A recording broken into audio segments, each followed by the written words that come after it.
Selamat siang teman-teman.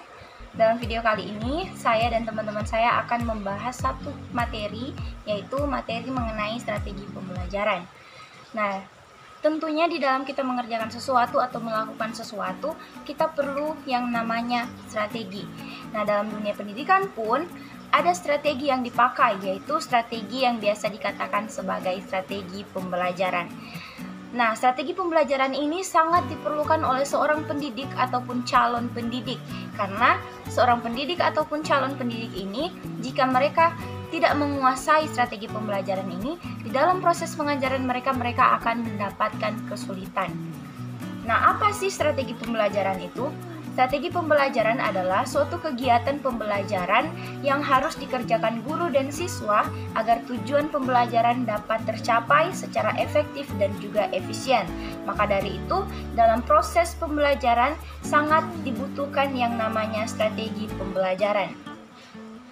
Dalam strategi pembelajaran, ada 7 strategi yang biasa dipakai oleh seorang pendidik. Tetapi di dalam video kali ini saya dan teman-teman saya hanya akan membahas 3 strategi pembelajaran saja.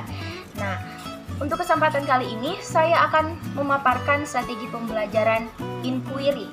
Strategi pembelajaran inquiry atau biasa yang disebut dengan SPI adalah rangkaian kegiatan pembelajaran yang menekankan pada proses berpikir secara kritis dan analitis untuk mencari dan menemukan sendiri jawaban dari suatu masalah yang dipertanyakan. Jadi, SPI ini atau strategi pembelajaran inquiry ini lebih memfokuskan sang murid agar lebih berpikir kritis dan mencari tahu sendiri mengenai permasalahan yang dipertanyakan, agar apa yang dipelajari itu dapat terus diingat oleh sang murid, karena mereka yang berpikir dan mencari tahu sendiri jawaban dari pertanyaan yang sudah ditanyakan oleh seorang pendidik tersebut.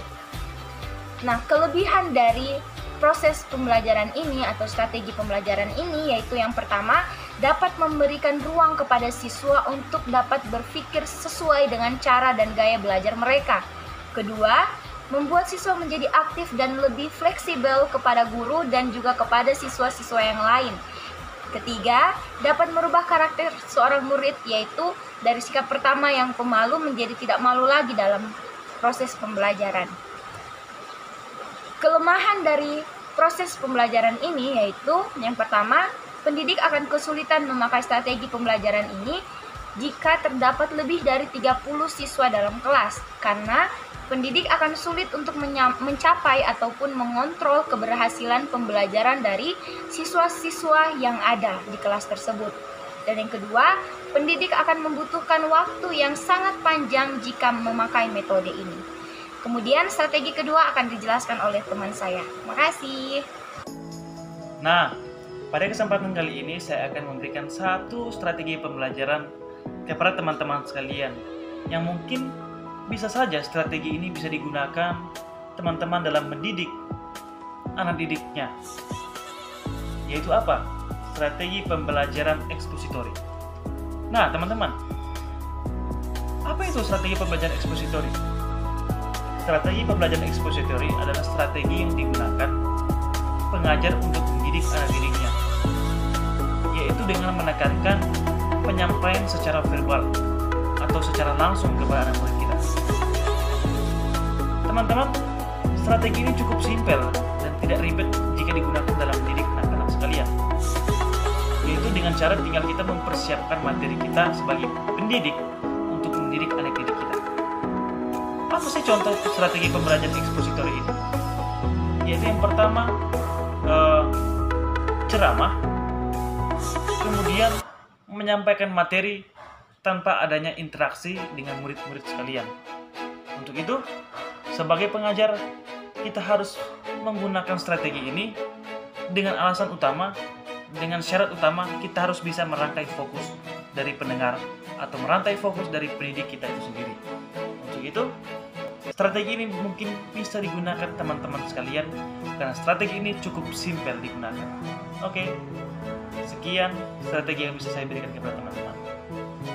Pada hari ini kita akan membahas tentang strategi pembelajaran afektif. Strategi pembelajaran afektif adalah jenis strategi pembelajaran bertabel dokumen, format, bisa juga disebut dengan PDF, yang berhubungan pada value atau nilai yang tidak mudah, sebab dikarenakan menyangkut pada kesadaran diri mahasiswa atau bisa disebut dengan siswa. Proses pembelajaran afektif dapat muncul pada kejadian perilaku, tetapi untuk dapat melakukan penilaian maka harus membutuhkan observasi dan ketelitian secara terus-menerus. Sekian dan terima kasih. Nah, dari 3 strategi pembelajaran yang kami sudah bisa berikan kepada teman-teman, saya ingin percaya ini dapat membantu teman-teman dalam mendidik anak didik teman-teman sekalian. Jika kita sebagai pendidik dapat menyampaikannya dengan baik, dapat menerapkannya dengan baik, dan dapat mengerti dan memahami strategi pembelajaran yang ada, saya ingin percaya tujuan utama atau esensi utama dari pembelajaran yang ada pasti tercapai atau pasti efektif pembelajaran itu. Saya ingin percaya teman-teman dapat menggunakannya. Untuk itu terima kasih. Selamat menggunakan strategi ini. Selamat berjuang.